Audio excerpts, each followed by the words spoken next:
Good morning, everyone. How's your day? Today is Tuesday, our science. I'm your teacher again, Teacher Eden. We are on our third quarter. We are on our week 5. Our lesson for today, it's all about sun and wind and other forms of energy.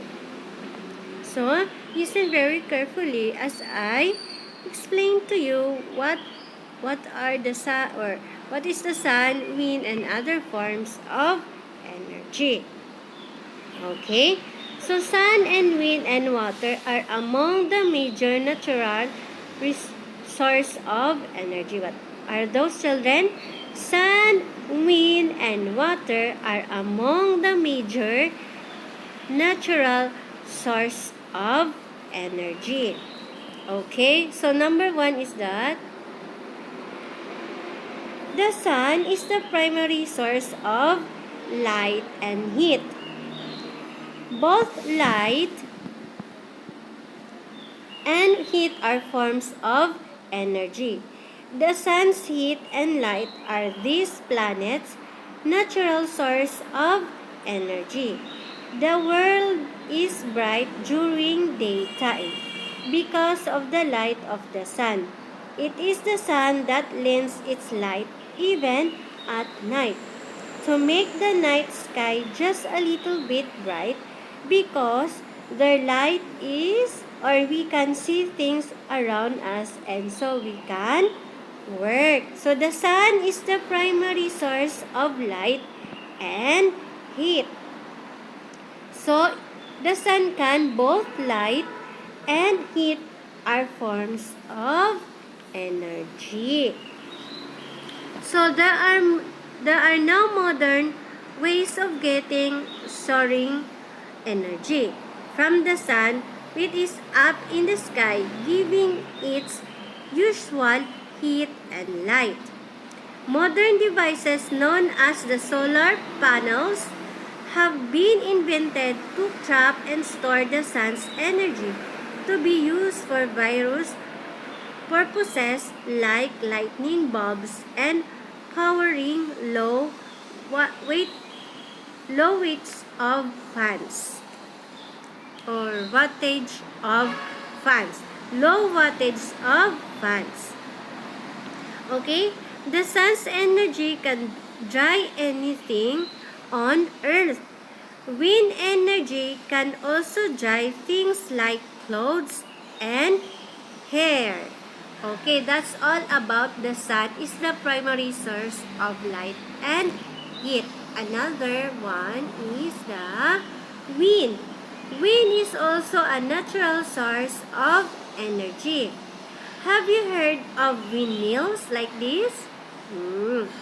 There are windmills right here in our country. They draw power from the movement of the wind and provide the energy needed for lighting or water supply. So you can look at the picture that is a windmills. Okay, another is the water. Water itself is another source of natural energy. Hydroelectricity is the produced through power generator installed inside dams like this. Okay, so what is that? Hydroelectricity is the produced through power and generator installed inside the dams. So, water and wind, among others, may produce electricity. What is that, children? Water and wind, among others, may produce electricity.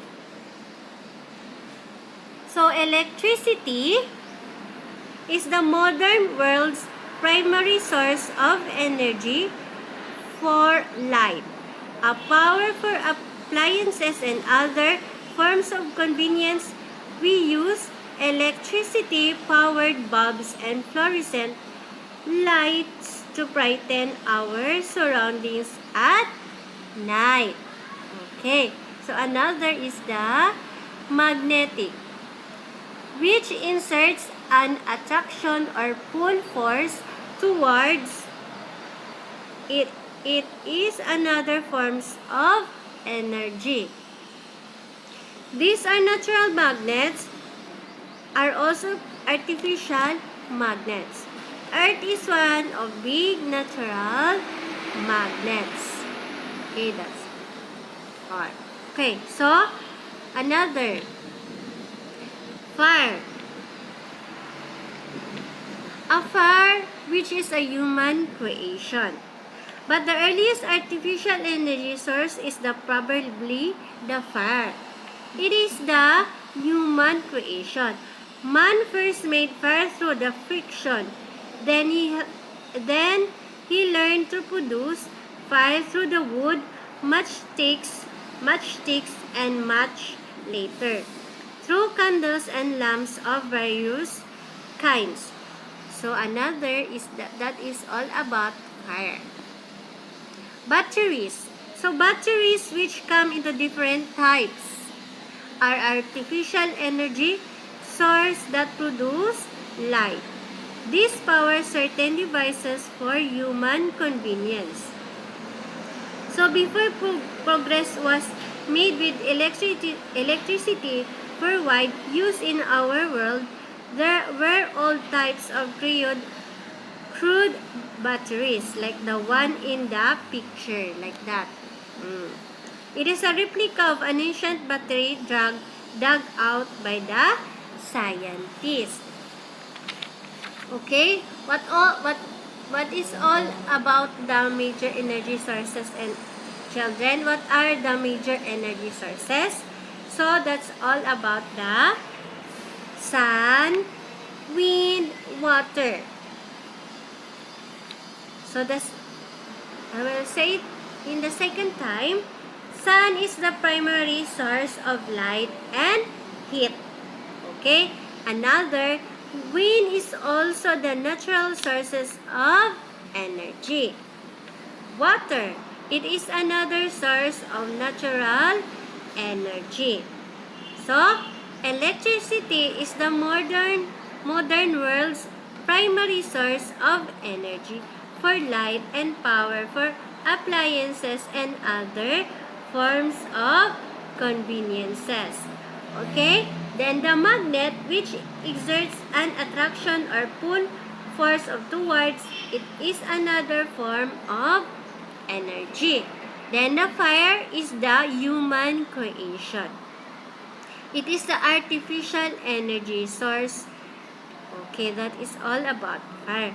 And the batteries, is which come into different types, are artificial energy source that produce light. Okay? So these power certain devices or human conveniences. Okay, that's all about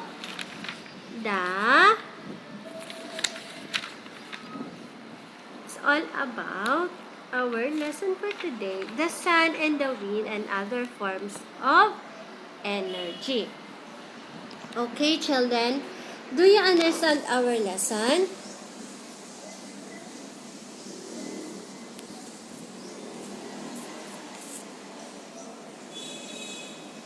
Okay, very good. If you have questions regarding to our lesson, feel free to chat me on my messenger. Thank you for your